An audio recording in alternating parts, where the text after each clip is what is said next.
Le monde perdu, chapitre 2. Tenter la chance auprès de Challenger. J'avais toujours eu de la sympathie au journal pour le chef du service des nouvelles, Mac Ardle, un petit vieux bourru, voûté, roux de poil, et j'espérais ne lui être pas antipathique. Bien entendu, le vrai patron, c'était Beaumont, mais il vivait dans l'atmosphère raréfiée d'une sorte de régions olympiennes où rien ne parvenait jusqu'à lui qui n'eût au moins l'importance d'une scission dans le cabinet ou d'une crise internationale. Nous le voyions de temps en temps gagner les ombres de son sanctuaire. Il passait solitaire et majestueux, les yeux vagues, l'esprit tourné vers les Balkans ou le golfe Persique. Il planait au-dessus de nous, loin de nous. Nous ne connaissions que Mac Ardle. Mac Ardle le représentait devant nous. Quand j'entrai dans la pièce où il se tenait, le bonhomme me fit un petit salut de la tête, et, relevant ses besicles jusqu'au sommet de son crâne chauve, « Eh bien, mais il me semble que vous vous tirez d'affaire, monsieur Malone, » dit-il avec un accent écossais, tout plein de bienveillance. Je le remerciai. « Parfaite, votre relation du coup de grisou. Celle de l'incendie de Southwark était déjà excellente. Vous avez la note, mais vous désirez me parler, je crois. J'ai à vous demander une faveur. » Ses yeux inquiets m'évitèrent. « Ah bah, et de quoi s'agit-il » ? « De voir s'il n'y a pas une mission que vous puissiez me confier au nom du journal. Je ferai tout pour la bien remplir, monsieur, et pour vous envoyer de la copie intéressante. » « Quelle espèce de mission voulez-vous dire, monsieur Malone ? » « N'importe laquelle, pourvu qu'elle comporte de l'aventure et du danger. J'y mettrai, je vous assure, toute ma conscience. Elle me conviendrait d'autant mieux qu'elle serait plus difficile. » « Vous tenez à risquer votre vie ? » ?»« Pour me donner une raison de vivre. » »« Par Dieu, voilà qui s'appelle de l'enthousiasme, monsieur Malone. Malheureusement, je crains que le temps ne soit passé de ces sortes d'entreprises. Une mission spéciale justifie rarement par ses résultats les frais qu'elle occasionne, et dans tous les cas, elle ne se confie jamais qu'à un homme d'expérience, dont le nom en impose au public. Les grands espaces vierges sur la carte du monde s'effacent de jour en jour, et il n'y a plus de place nulle part pour le romanesque. Mais, attendez donc.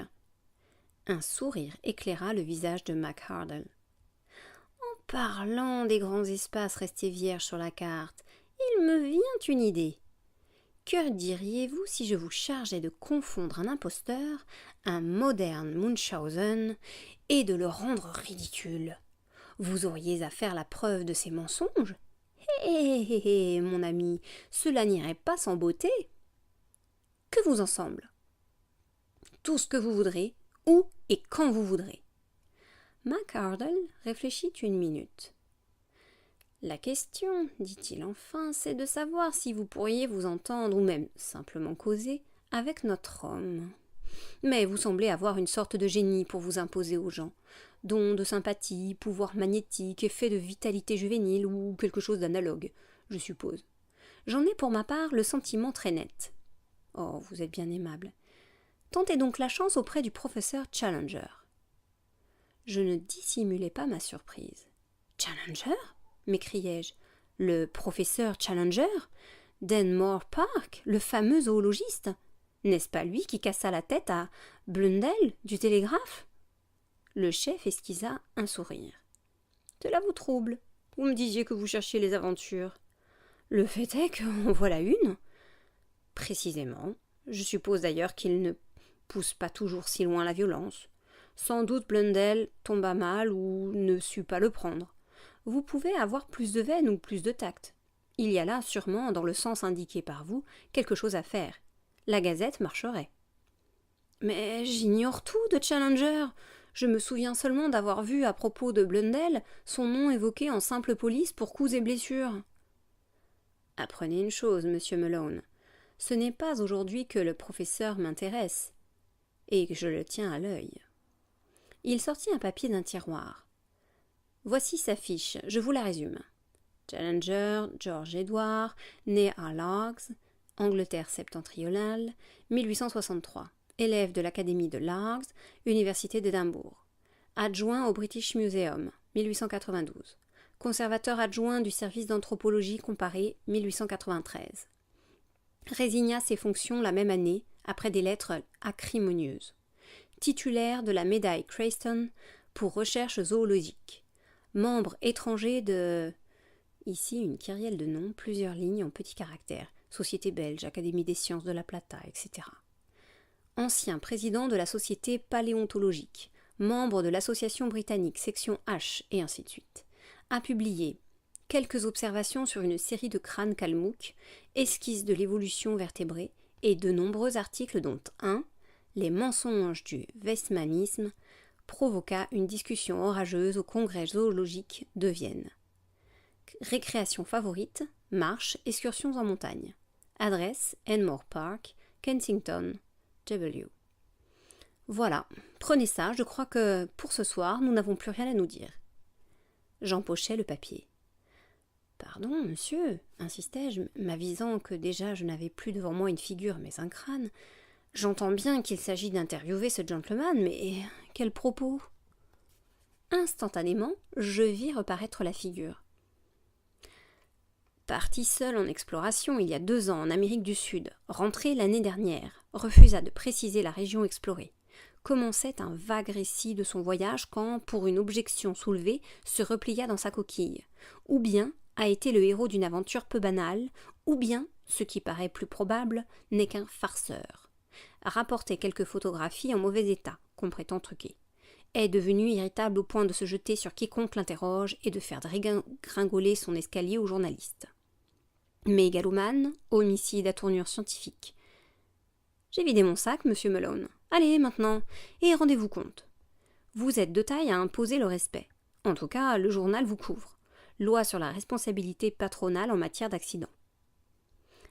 Un crâne liséré de petits poils blonds avait de nouveau pris la place de la figure ricanante et rouge. L'entretien était clos.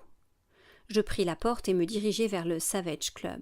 Mais au lieu d'y entrer, je m'accoudai sur la balustrade de l'Adelphi Terrace, où je demeurais pensif à contempler la coulée huileuse et brune de la Tamise.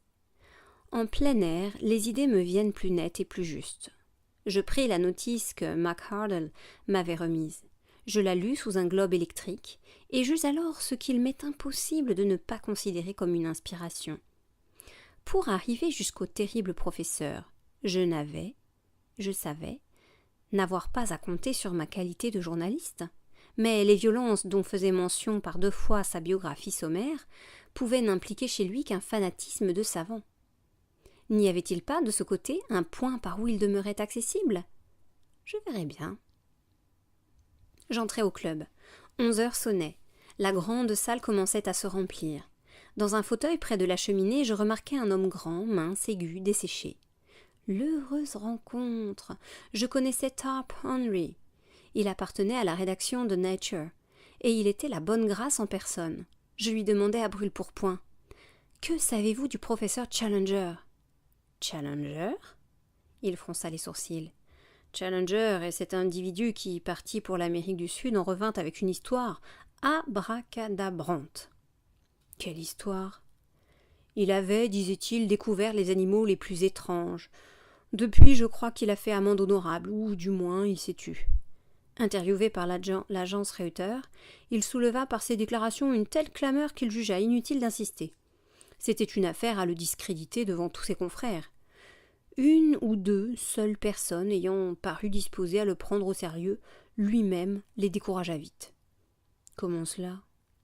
Par son intolérable grossièreté, par ses façons impossibles. Je vous citerai entre autres le vieux Wadley, de l'Institut zoologique. Wadley lui envoya un message conçu en ces termes. Le président de l'Institut zoologique présente ses compliments au professeur Challenger et considérerait comme une faveur personnelle qu'il voulut bien faire à ses collègues et à lui-même l'honneur d'assister à leur prochaine séance.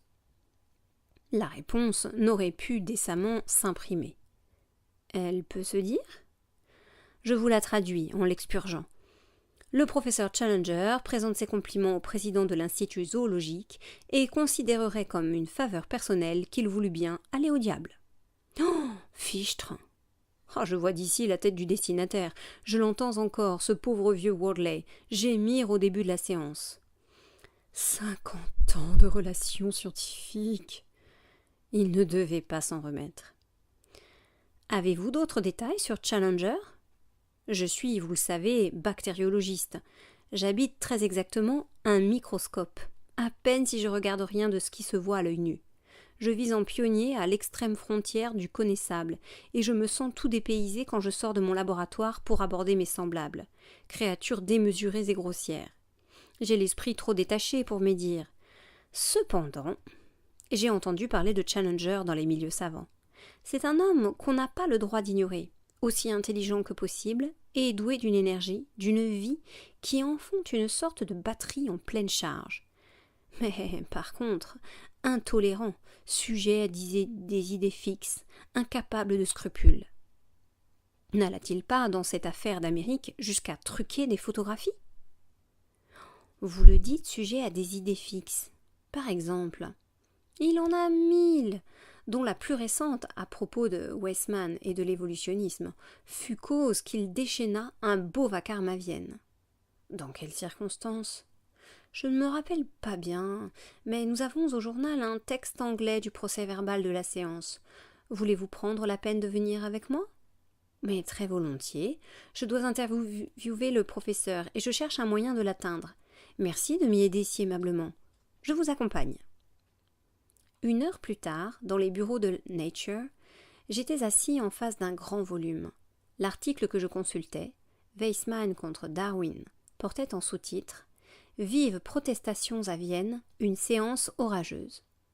Si l'insuffisance de mon éducation scientifique m'empêchait de suivre la discussion, du moins je me rendais compte que le professeur anglais, par son attitude agressive, avait violemment indisposé ses confrères du continent.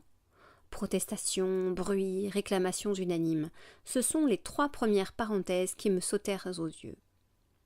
Pour tout le reste, l'article écrit en chinois ne m'eût pas échappé davantage. « Et vous appelez ça un texte anglais ?» dis-je à mon confrère d'une voix pathétique. « Je verrais tout aussi clair dans l'original. » En effet, cela manque de limpidité pour un profane.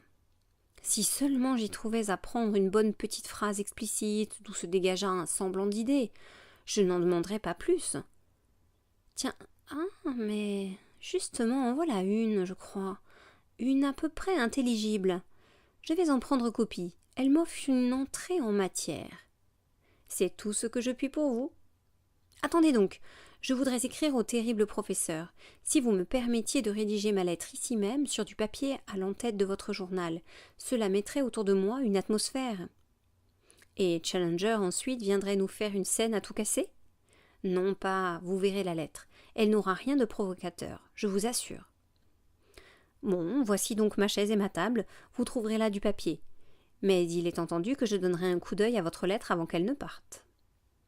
Je mis tout le temps utile, mais mon factum avait, oserais-je dire, le tour, et ce fut avec une certaine fierté d'auteur que je lus à mon bactériologiste. Cher professeur Challenger, je ne suis qu'un modeste curieux des lois naturelles. J'ai toujours pris l'intérêt le plus vif à vos spéculations sur Darwin et Weissmann. Récemment encore, j'ai eu l'occasion de me rafraîchir la mémoire en relisant « Oh, sacré blagueur !» murmura Tarp Henry. En relisant votre magistrale communication de Vienne. Ce document d'une lucidité admirable me paraît trancher la question. Souffrez toutefois que j'appelle votre attention sur une de vos phrases. Vous dites « Je proteste de toutes mes forces contre cette assertion exorbitante et purement dogmatique que chaque Inde est un microcosme possesseur d'une architecture historique lentement élaborée à travers la série des générations. » Ne pensez-vous pas que ce sont là des termes bien catégoriques ? N'y voyez-vous rien à reprendre et à vérifier ? Si vous vouliez me le permettre, je vous demanderais la faveur d'un entretien, car le sujet me tient à cœur, et je désirerais vous présenter de vive voix quelques idées personnelles. Avec votre assentiment, j'espère avoir l'honneur de vous rendre visite après-demain mercredi à 11h du matin. Croyez-moi, monsieur, très respectueusement et sincèrement votre, Edward D. Malone. « Eh bien » demandai-je triomphant. « Eh bien, si votre conscience admet cela, elle n'a jamais rien eu à me reprocher. Que comptez-vous faire ? Rendre visite à Challenger. Une fois chez lui, je verrai toujours un moyen d'engager la conversation. Au besoin, j'avouerai ma ruse. S'il a le goût du sport, Challenger en sera chatouillé. En vérité, prenez garde qu'au lieu d'être chatouillé, ce ne soit lui qui vous chatouille, et portez sur vous un bon costume de football américain ou une cotte de maille. Allez, au revoir. Je tiendrai sa réponse à votre disposition mercredi matin, s'il vient vous répondre. C'est un homme violent, dangereux, hargneux, exécré par tous ceux qui l'approchent, et combattu par les savants dans la mesure où il autorise leurs audaces. Peut-être vaudrait-il mieux pour vous n'avoir jamais entendu parler de lui.